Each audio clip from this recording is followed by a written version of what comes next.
University, మంచి భవిష్యత్తు కోసం తెలుగు విద్యార్థులు ఇష్టపడే యూనివర్సిటీ.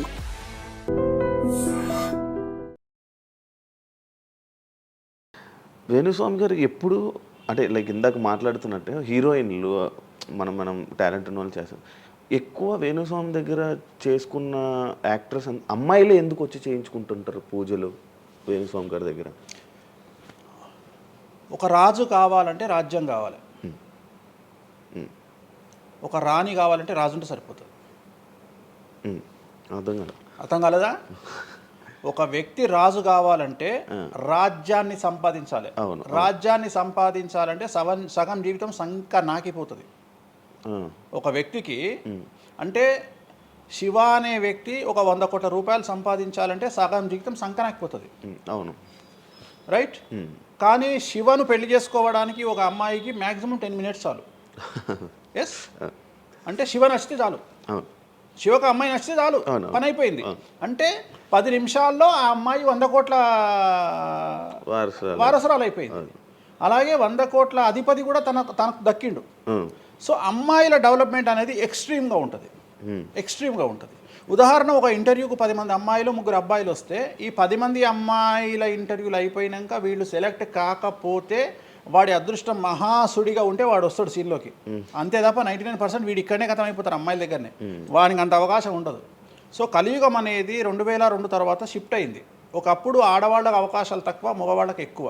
ఇప్పుడు టోటల్ రివర్స్ అయింది. ఏంటంటే 95% అవకాశాలు అమ్మాయిలకే ఉంటాయి, ఒక 5% మాత్రమే అబ్బాయిలకు ఉంటాయి. అందుకే అబ్బాయిలు అందరూ ఇప్పుడు అమ్మాయిలా మారిపోతున్నారు అంటారా? బెస్ట్ కదా. ఇప్పుడు మొత్తం జెండర్ అంతా మారిపోయింది. కారణం ఏంటంటే అమ్మాయిలకు ఉండేటువంటి వెసులుబాటు అబ్బాయిలకు ఉండదు. నేను అదే చెప్తున్నా. ఇప్పుడు మగవాడు కష్టపడి పైకి రావడానికి చాలా టైం తీసుకుంటుంది, ఆడవాళ్ళు పైకి రావడానికి చాలా ఈజీగా పైకి వస్తారు. నేను అనేది ఏంటంటే వాళ్ళ కష్టంతో పాటు వాళ్ళ గ్లామర్ వాళ్ళకు తోడవుతుంది. అవును, ఇప్పుడు మీరు ఏ పాయింట్ చెప్పారో అర్థమైంది. ఇప్పుడు అమ్మాయిలకి ఎలాగో అవకాశాలు ఉన్నాయి కదా, మరి ఆల్రెడీ వాళ్ళకి ఎలాగో అవకాశాలు వస్తాయి కాబట్టి మరి మీరు వాళ్ళని ఎందుకు అమ్మాయిలనే చూడడం? అబ్బాయిలు అంటే రాని వాళ్ళకు నేను చూస్తున్నా. ఇప్పుడు వచ్చిన వాళ్ళు నా దగ్గరికి రారు కదా. ఓకే, ఇప్పుడు కరోనా వస్తేనే హాస్పిటల్కి పోతాడు, కానీ కరోనా రాకముందే పండుకోడు కదా హాస్పిటల్లో. సో అట్లనే వేణుస్వామితో పని ఉంటేనే వస్తారు. రెండవది, అమ్మాయిలకు ఉండే వెసులుబాటు ఏంటంటే అబ్బాయిలు కూడా చేసుకుంటారు నా దగ్గర, కానీ అబ్బాయిల డెవలప్మెంట్ అనేది చాలా తక్కువగా ఉంటుంది. ఉదాహరణ, నా దగ్గరికి వచ్చే అమ్మాయిలు ఓన్లీ సినిమా కోసం రారు. చాలామందికి తెలియదు ఈ విషయం. అంటే చాలామంది ఏమనుకుంటారంటే వేణుస్వామి దగ్గరికి వచ్చే అమ్మాయిలు సినిమా కోసమే వస్తారు, రారు. నా దగ్గరికి వచ్చే అమ్మాయిలు ఒక రాజకీయ నాయకురాలిగా, వక్తగా కావాలని వస్తారు. సో పొలిటీషియన్ కావాలని వస్తారు. అన్నిటికంటే ఎంటర్ప్రెన్యూర్ కావాలని వస్తారు. ఒక బోటికో లేకపోతే ఒక గోల్డ్ షాపో ఏదో పెట్టుకొని బిజినెస్ కోసం వస్తారు.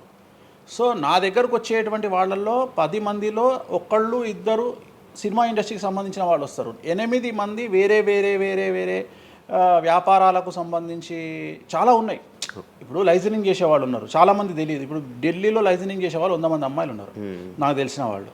అంటే పెద్ద పెద్ద కాంట్రాక్ట్లు ఇప్పించేవాళ్ళు, పెద్దవాళ్ళు. సో అలాంటి వాళ్ళు నా దగ్గరికి ఎక్కువగా వస్తారు.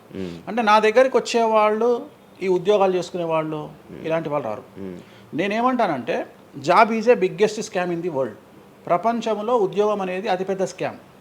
సో దాన్ని ఇప్పుడు ఒక కోతి ఉంది, ఆ కోతికి మీరు డజన్ అట్టిపళ్ళు ఇవ్వండి, ఒక 2000 రూపాయలు ఇవ్వండి, అది డజన్ అట్టిపళ్ళే తీసుకుంటుంది.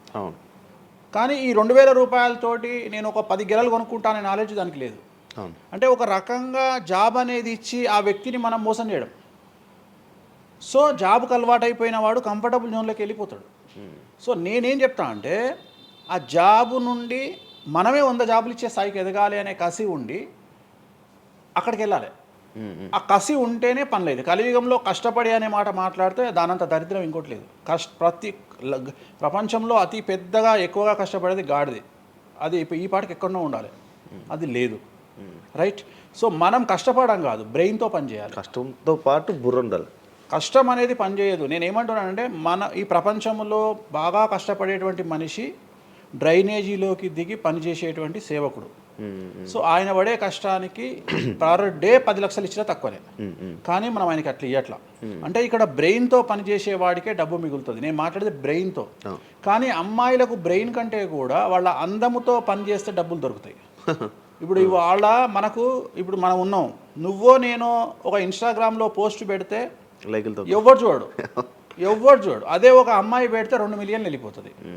ఇప్పుడు అదే కదా జరిగేది. ఇప్పుడు బెట్టింగ్ యాప్స్ కింద ఇప్పుడు బెట్టింగ్ యాప్స్లోకి వీళ్ళు ఎందుకు వచ్చారంటే వాళ్ళను ట్రాప్ చేసేవాడు కూడా ఈ అమ్మాయిలకు 2 మిలియన్ల ఫాలోవర్స్ ఉన్నారు, కనీసం మిలియన్కు రీచ్ అవుతుంది వీళ్ళ వీడియో అనే ఉద్దేశంతో పెట్టిస్తున్నాడు.